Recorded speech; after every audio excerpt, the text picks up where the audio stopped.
and we are going viral. Anthony Davis said all 29 teams are on his list this offseason as he wants a trade. If you are looking for the best way to win him over, make a custom pancake that looks just like his face. What do you think? Wow, that's really good. That's incredible. Those look good. Who is it? Antonio Brown. Yeah. Antonio Brown got a full fur coat. Bold. Strong. Incredible. They got a You little have a fur coat? butter and syrup on it? No, I don't. I have coats that have a little fur around the collar, fake fur, faux fur, but no real fur. I'm not You? mad. I'm impressed. No, I do not. I just want to make sure. I've got about You had to double check? That have fur? You could pull it. Real fur? 3 full fur coats. You could pull that off, TV. If you believe that. Oh, okay.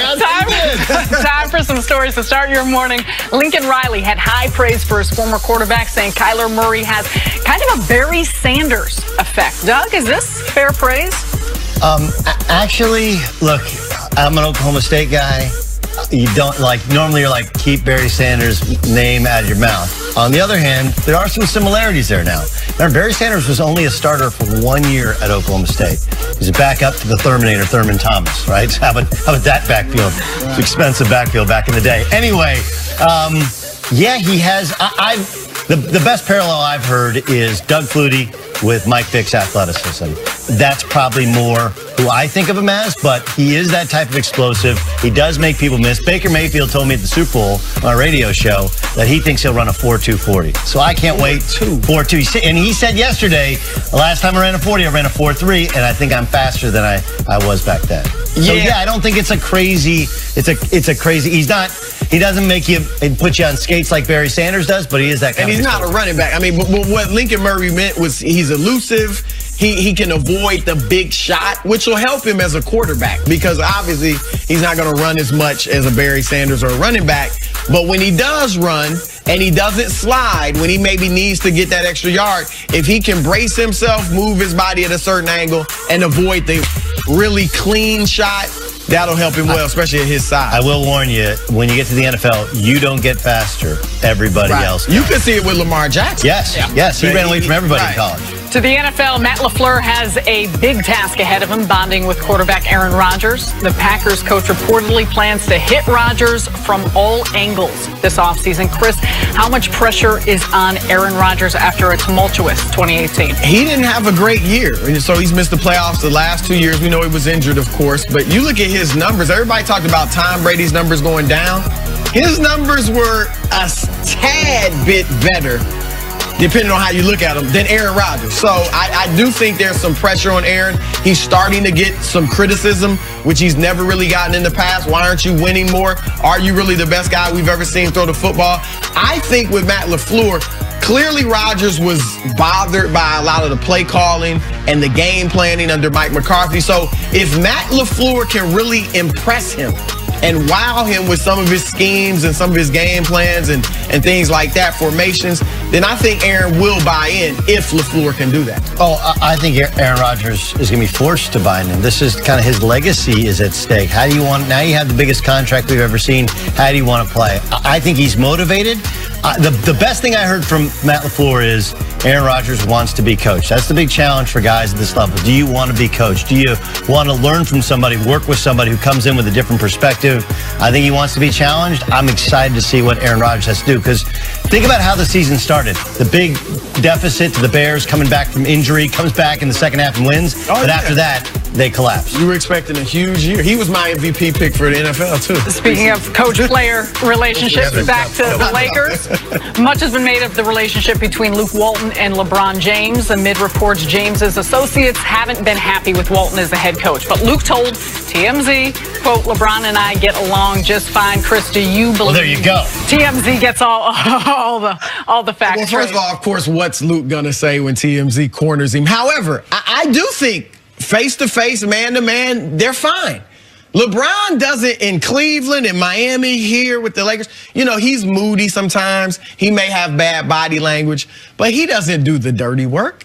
Like, what are the reports? His associates, you find out as an organization what LeBron thinks by talking to his associates. And that's how the word gets out. It's not like LeBron was sitting down with David Griffin in Cleveland, coming up with trade scenarios. Let's go after this guy. Or, obviously he'll have maybe a different relationship with Magic to some degree.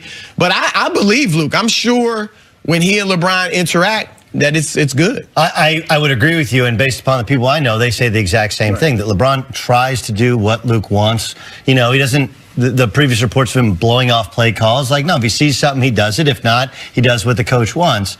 But I do think that the point you made is a good one, and the more we've seen LeBron operate, with the exception of when he bumped shoulder to shoulder with Eric Spoelstra in the first year, for the most part... Wasn't that an accident? Yeah. It was also an accident when you just happened to mention to Pat Riley, hey, you ever think about coming back and coaching, right? And then Pat Riley kind of stood up to him quietly and said, no. That's what you need. That's what you need. But that's not what this organization has done. And I think it's fascinating. Look, Michael Jordan pressed a lot of buttons. He did not like management. He did not like the trades they made. He lost it when they traded Charles. He didn't like the triangle at first. They didn't like the triangle. He didn't like Charles Oakley. You're not trading away Charles Oakley, my protector, for medical Bill Cartwright. Didn't like that. But he did not fracture the team in the way that LeBron has fractured this team, where they believed before injury that he was all in on them and they were all in on LeBron, that they were going to work kind of together to ultimately add a free agent. And then once the leak started, that you had the one where his associates told you he could play if it's the playoffs. Like, wait, he's not playing. He's not working out around us. The workout times kind of changed. That all of a sudden they started to think, wait, forget our interaction. Whatever he does behind the scenes is how he really feels, and there's a lack of trust there, and that's going to have to be earned, I think, by the young guys. He's going to have to earn some of their trust as a teammate and a friend in order to get them past this finish line and get them to the playoffs. LeBron can get down if he doesn't think he has enough help. It wasn't like that initially. When he was in Cleveland his first go-round, he was all in on that team. We know they didn't have great players around him, but they won 66, they won 61, and he sees we get bounced in the second or the third round of the playoffs. Then he starts getting superstars and winning championships. And so now he believes that I know what it takes to win a title, and if he doesn't think he has it, he can sulk. And that, I think when he was sitting there watching them play, and they're 6-12 without him, or 6-11, he missed a game since he got back. I think he lost some faith in them. Not that that's right, because you as the leader, you can't sulk. And if you're the best player in the world, you have to feel like I can carry these guys. So he may have to fight some of his own instincts to be the leader that they need and not sulk for these last 25 games. And Sarah, that honestly is a little bit of what Scottie Pippen was talking about. Where look, Scottie Pippen, some of the shots sound a little bit more personal, and that he's supporting Jordan or whatever. Well, but if you talk, Scottie got calls when he said like LeBron was ahead of Jordan and stuff like that years ago. Right, and then look, you got Isaiah. The narrative changed. Well, then you got Isaiah, who's on team LeBron because Jordan and him hate each other, and Jordan kept him off the dream team, right? So there's some baggage there. But when you start to unpack it, this is what the guys around, this is what Kobe's people will talk about. This is what Jordan's people talk about. Like, dude, if it was Kobe, if it was LeBron, if it was Kobe, if it was Magic, if it was Jordan, they're going to fire every bullet in their gun, in their arsenal, in order to win. Whereas LeBron does have a tendency to shut it down, sometimes mid-season, to get a coach fired, to get a player moved. Think about what he did last year. I mean, I think we often overlook with the tremendous legendary playoff run we saw. He sulked all through January until we got to the trade deadline. Yeah, he sulked, and I think he was coasting too. Like, look, we talked about it earlier. 16th season, all those playoff games, all those Olympics, like he's not what he used to be. You see it mainly on the defensive end, but he has to coast to be able to be as explosive offensively. But yeah, some of it's mental as well. But I think Luke gets a lot of the blame, given what has happened this season undeservedly. Luke should not be, like, the thought that he would have been fired at the trade deadline or, at the All-Star break was terrible. He is being made and will be made ultimately probably the scapegoat. Yes. For LeBron, for the front office, The young player. Not getting enough shooting, no question. Speaking of the offseason and what happens, we're going to move on to free agency talk. And two of the biggest targets this summer are Kyrie and KD. And rumors have it that they could join forces with the Knicks. These rumors have heated up after a behind-the-scenes video was released of them talking at the NBA All-Star Game. Chris, you buying that these two will team up with the Knicks? Yeah, with Kyrie, I read his lips. Video. He was like, look, Kevin Knox, Dennis Smith Jr., we in the East, we going to be nice. Boston won't be the same without me. And he turns and winks at the camera phone that's right in front of him. No, but it's very realistic. Look, I'm not saying Kyrie's out of Boston, but I do think a lot of it depends on how this season ends. If they go out in the second round, and they play, right now they're scheduled to play Milwaukee, assuming the top seeds win. They will play Milwaukee in the second round, and I think Milwaukee, in my book, would be favored. So if they go out in the second round, is Kyrie or the other young players going to be able to accept that, hey, we went further last year in LeBron's East, even though it's better now, the still perception is it's wide open because LeBron's gone. We went farther last year. We beat Milwaukee last year. Now we have Kyrie. We lost to them. That could push him out the door. And while there are people, I agree with you, Doug, I don't think he's going to the Lakers. But there are people in the league that think it's either the Knicks or the Lakers. I think it would definitely be the Knicks. He's from the greater New York area in West Orange, New Jersey. And I don't think KD would go to New York by himself. I don't think he should go to New York by himself. And he and Kyrie are close, as we saw, but they're close friends as well. They will be talking. And here's the scary thing. If those two want to go to New York, and New York gets the first pick, or maybe even the second pick, you could offer that for Anthony Davis. Obviously, with Kyrie and KD, your timetable changes. You don't necessarily want to wait on a Zion Williamson to develop or whatever you think he needs to do. Maybe you just go get Anthony Davis, and you talk about a big three of Kyrie Irving, Kevin Durant, and Anthony Davis in New York. Could they do that? Oh, yeah, they could work it out. They could work it out. You can do anything. You have to shed the rest of the team. And Dennis Smith Jr., by the way, goodbye. Right. enjoy New Orleans and right. some beignets. Because I don't think Dennis Smith Jr. and Kyrie work together anyway. I mean, truth be told. Could it happen? Yeah, but boy, there's a lot of, if ifs were fifths, we'd all be drinking, right? I mean, there's a lot that has to happen there. So it has to, those guys don't know.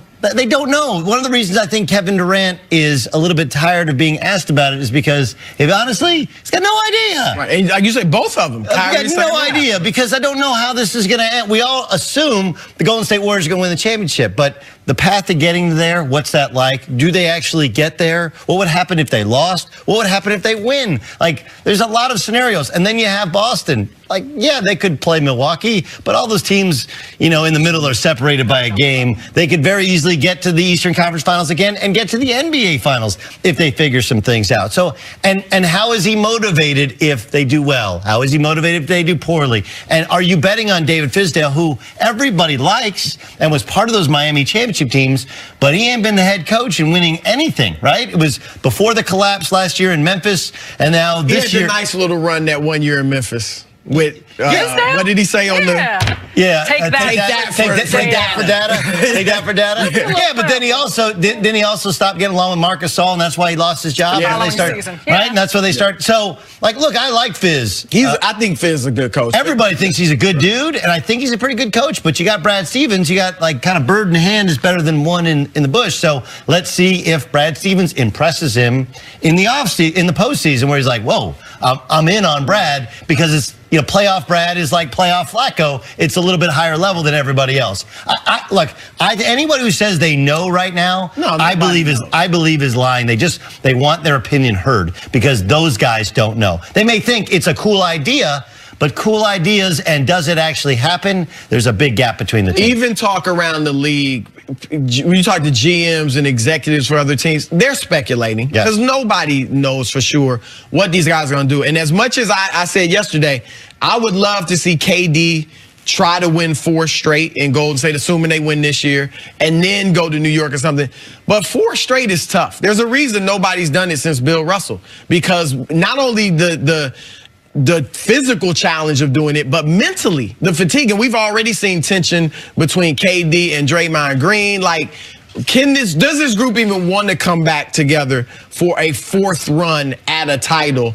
I don't know. So I think, though, Doug, I think I'm a little more, I guess, optimistic would be the word, that Kyrie and KD do end up in New York than you are. I think it's also interesting that there was a story about the possibility of Jim Dolan selling the Knicks, which he shot down, because there is some feeling still in the NBA, even though he has nothing to do with basketball, right? One of the things he did a couple years ago is that that's the mistake with Phil Jackson, when he's like, I'm hiring the best, let them run it, and Phil Jackson ran it into the ground yet again. But Jim Dolan has nothing to do with basketball, but he did have, he got into it with Charles Oakley, and that was ugly. And I think there is that sense where, do I want to go play and make Jim Dolan some more money, or do I not? The other part that I think is interesting is, I'm not sure I would trade Zion Williamson for Anthony Davis. Really? I mean, look. If you had those two? I have those two. Oh. Because Zion Williamson. Because I wouldn't do it if I didn't. If I don't get a free agent, I'm not trading Zion for Anthony Davis. Obviously not. No question. He's a meal ticket. They put $1 billion into that arena, and he's going to fill it every night. But if you think of who he really is, he's not LeBron James. What he is if you took Draymond Green and you gave him the athleticism of Blake Griffin early in his career, and then you gave him a little bit of Charles Barkley in his ability to kind of score in and around the post, and a little bit of LeBron's kind of some of his ball handling, but he's not LeBron James. Great player. LeBron James. That's what he could be. That's no question. And in 2019 into 2020 and beyond, NBA basketball has changed. If you go back 10 years ago, 15 years ago, he would have had to go down a position. He would have had to be a 3 in the NBA. He's a 4-5. He's Draymond. He'll play 5 when you play small ball. He'll play 4 with your starting lineup. And to me, in addition to the fact that he's a highlight film and he plays both ends of the floor, don't get me wrong, Anthony Davis is a better player right now, but in terms of fit for those guys, you don't need anybody else who needs the basketball. Those two guys, you play with one ball, it's going to be I go, you go. And he already plays without the basketball with Duke. That's the great part about it. He doesn't have to relearn how to play off the ball. That's how he plays now. He'd be perfect with those two. Plus, he'd fill up the arena. Plus, he'd help you at the defensive end. I wouldn't trade the rights to Zion Williamson for Anthony Davis. I would. I mean, look, you make a good point. Those are solid points, and Zion could win with those two. So maybe they wouldn't do it, but man, Anthony Davis is only 25 himself. I know, it's amazing. And you already know what you're getting. Oh, I know. Right, because as much as I like Zion and you like him, and I haven't talked to one person in the NBA who hasn't said he's the consensus #1 pick, we still don't know for certain. Yeah, we don't know if he can lose weight. We don't know how much he can play at that weight. We don't know what it looks like in the NBA range. No, that's all fair. Kyrie grew up a Nets fan. Why didn't no one want to talk about these two coming to Brooklyn? Come on. I'll throw this out. Give Brooklyn a little love. They could clear 2 max spots. Stop it. Obviously, he's better than their guards, but they do have guards. Like, they would take Kyrie, obviously, over those guys. He could beat them out. But if I'm looking at that team as a free agent, I'm like, do I want to go there as a guard? We need other pieces. I'm sorry about that, but no, don't be sorry. They're playing. I like Spencer Dinwiddie. We'll keep going. Coming up, could LeBron's injury keep the Lakers out of the playoffs? That's ahead on First Things First. Joe Harris, shooter.